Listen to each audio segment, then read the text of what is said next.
sands of southern India, there is a map. But this isn't a map of mountains and rivers. It's a map of the human soul. This is the Aaru Padai Veedu, the 6 divine fortresses of the celestial commander, Lord Murugan. And today, we're not just taking a tour, we are enlisting in a divine campaign for a victory that must be won within. You have to understand, these places weren't built just for prayer. They are armories for the spirit. Think of each abode as a battlefield, where the ultimate enemy, the shadow of your own ignorance, isn't just fought, but utterly transformed. This is the saga of the soul's incredible ascent to command. The name itself tells you everything you need to know. Aaru Padai Veedu literally means the 6 battle camps. Now that's not just some poetic phrase, it's a mission statement. This journey is nothing less than a strategic spiritual conquest, and each stop marks a decisive victory over an enemy that lives inside us. Now, to command these divine war camps, you have to be forged from cosmic fire itself. And that's exactly how Lord Murugan came to be, born from the third eye of Shiva, the absolute pinnacle of perception. He wasn't born a prince. He was born the Deva Senapati, the supreme commander of the gods. His very existence is an act of divine authority, a force created to put the universe back into balance. A commander of this stature doesn't carry ordinary weapons. His arsenal is the very law of the cosmos. The Val, a gift from the Divine Mother Parvati, isn't just a spear. It is pure, absolute knowledge. It's a weapon of light that pierces right through the heart of any illusion. His mount, the peacock, that's the ego, conquered and transformed into something of breathtaking beauty and service. And the rooster on his flag, that's the primal sound that shatters the silence of ignorance, announcing the dawn of truth itself. So, here it is, the blueprint for the soul's evolution. And you'll see this isn't some random pilgrimage. It is a precise, strategic climb laid out across 6 sacred milestones. It takes you from a full-blown war against evil all the way to the absolute peace of mastering yourself. This is the divine path to liberation. Our campaign kicks off on the shores of Thiruparankundram, where the ocean stretches into eternity. It was right here that the cosmos watched the final, epic war against Surapadman, a demon whose ego grew so vast it threatened to swallow creation itself. This was it, the ultimate showdown.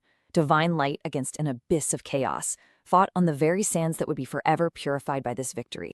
And this is where a truth of unimaginable power is revealed. Murugan doesn't just destroy his enemy. No, with the vow of pure wisdom, he shatters the demon's ego. And then, in a supreme act of divine alchemy, he reforges the pieces. One half becomes the peacock, a living monument to conquered pride. The other, the rooster, a herald of a new awakening. This is the ultimate victory.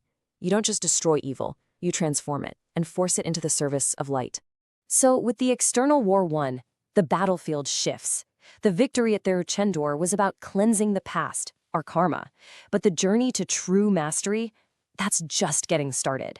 The path now leads to Thiruparankundram. This is where the warrior puts down his sword. Not to rest, but to enter into a sacred union.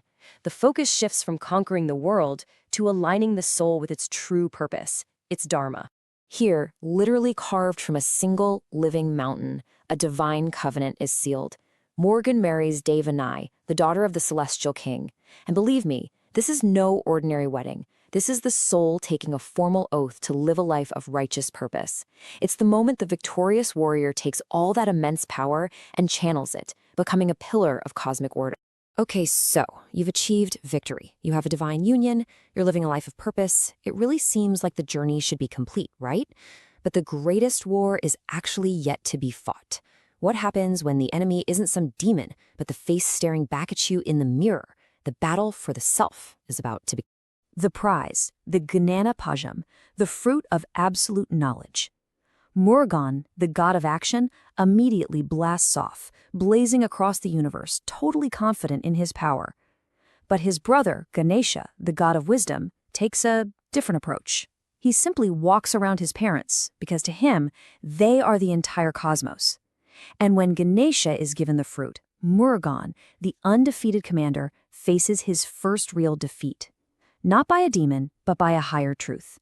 He learns that the universe can be won, not just by speed, but by profound stillness. In that single moment of crushing clarity, he gives it all up. his titles, his victories, his identity. He walks to the hill of Palani, a lone ascetic with nothing but a staff. Now, this isn't an act of surrender. It is the ultimate assertion of power. He stops looking for the fruit of wisdom out there, and in doing so, he discovers the entire universe of truth that was always waiting within. He doesn't just find the fruit, he becomes it. And this act of total renunciation at Palani, it doesn't diminish him. It elevates him to a state of supreme authority. By completely conquering himself, he has now earned the right to teach the cosmos.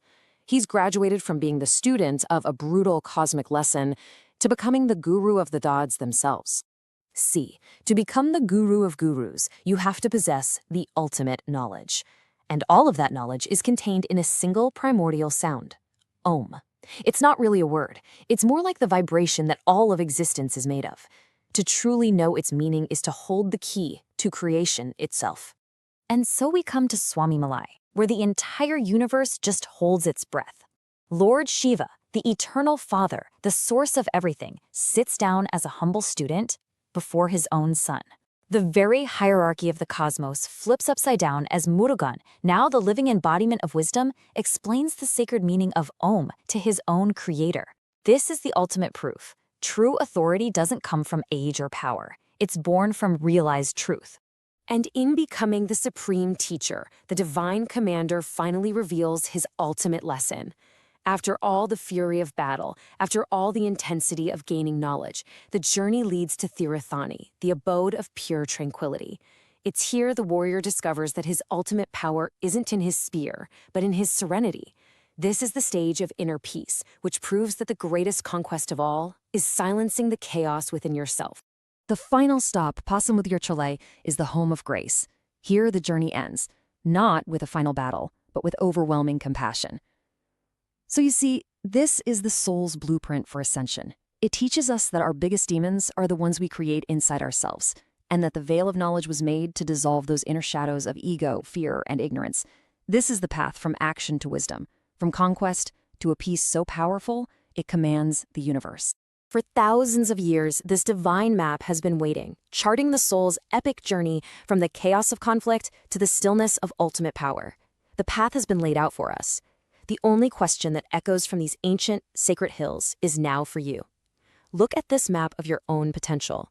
Where does your battle begin?